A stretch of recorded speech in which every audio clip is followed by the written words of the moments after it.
फाल्गुन पौर्णिमेला हुताशनी पौर्णिमा म्हणतात. या दिवशी साजरा केला जाणारा उत्सव म्हणजे होलिका उत्सव. यालाच होळी असेही म्हणतात. माघ महिना संपताच ऋतूंचा राजा असलेला वसंताचे आगमन होते. धरती माता नवनवीन फुलांनी भरलेली असते. अनेक ठिकाणी ग्रामदेवतांच्या यात्रा उत्सवालाही सुरुवात होते.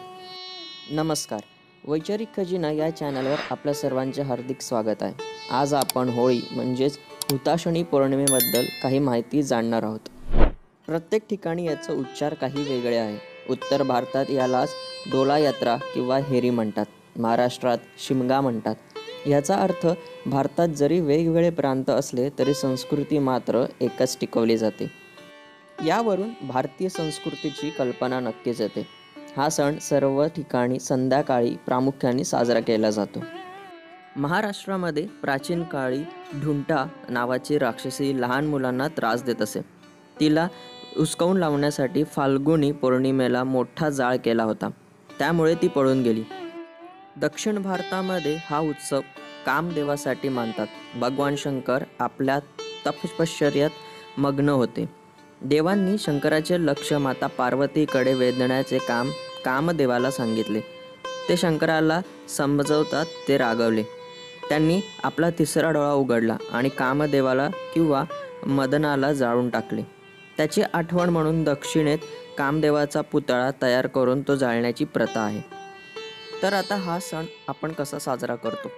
या दिवशी अंगणातील थोडी जागा सावरून त्याभोवती रांगोळी काढून मध्ये शेणाच्या गौऱ्या ठेवल्या जातात.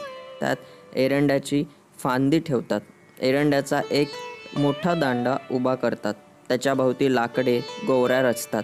त्याची पूजा करतात. पुरणपोळीचा नैवेद्य प्रामुख्याने असतो.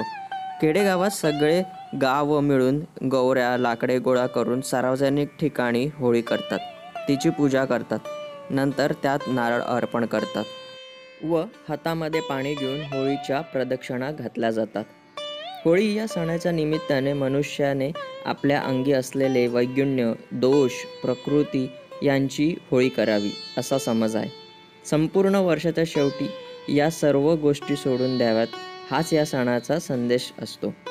वटसावित्री, नागपंचमी, हरताळिका हे जसे स्त्रियांचे सण आहेत त्याचप्रमाणे होळी हा एक पुरुषांचा सण म्हणून मानला जातो. तर आता होळीच्या मागची म्हणजेच होळिका दहन का करतात याची एक छोटीशी गोष्टही पाहूया. हिरण्यकश्यपूचा मुलगा भक्त प्रल्हाद हा विष्णूचा लाडका भक्त होता. हिरण्यकश्यपूने त्याचाच खूप छळ केला. प्रल्हादाने विष्णूचं नाव घेऊ नये म्हणून त्याला उंच कड्यावरूनही खाली टेकले. उकळत्या तेलाच्या कढईमध्ये झोकावले तरी भक्त प्रल्हादाचा त्याच्यावर काहीच परिणाम झाला नाही. तो तसाचा तसाच राहिला.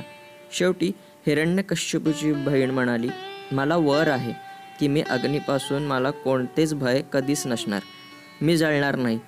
त्यामुळे भक्त प्रल्हादाला घेऊन मी अग्नीत बसते. तिच्या सांगण्याप्रमाणे हिरण्यकश्यपूने भक्त प्रल्हादाला आपल्या बहिणीच्या मांडीवर ठेवले व ती त्याला घेऊन अग्नीत बसली. सभोवती गौऱ्या रचून ती अग्नी पेटवण्यात आली. पण आश्चर्य हे की हिरण्यकश्यपूची बहीण राक्षसी ही अग्नीत जळून खाक झाली. भक्त प्रल्हाद मात्र अग्नीमधून जसाचा तसा सुखरूप बाहेर पडला. जे वाईट होतं ते जळून गेलं. जे अस्सल होतं ते तापून शुद्ध बनलं. त्या दिवशी जणू भक्त प्रल्हादाची एक अग्निपरीक्षाच होती. त्याची आठवण म्हणूनच होळी पेटवली जाते. तिला होलिका दहन म्हणून सुद्धा संबोधले जाते, ज्या दिवशी वाईटाचा संपूर्णपणे नाश होतो. ही होती होलिका दहन म्हणजेच हुताशनी पौर्णिमेवर आधारित ही कथा. व्हिडिओ लाईक करा आणि ही माहिती इतरांसोबत नक्की शेअर करा. अशाच नवनवीन माहितीसाठी आपला वैचारिक खजिना हे चॅनल सबस्क्राईब करून बेल आयकॉन टॅप करा. धन्यवाद.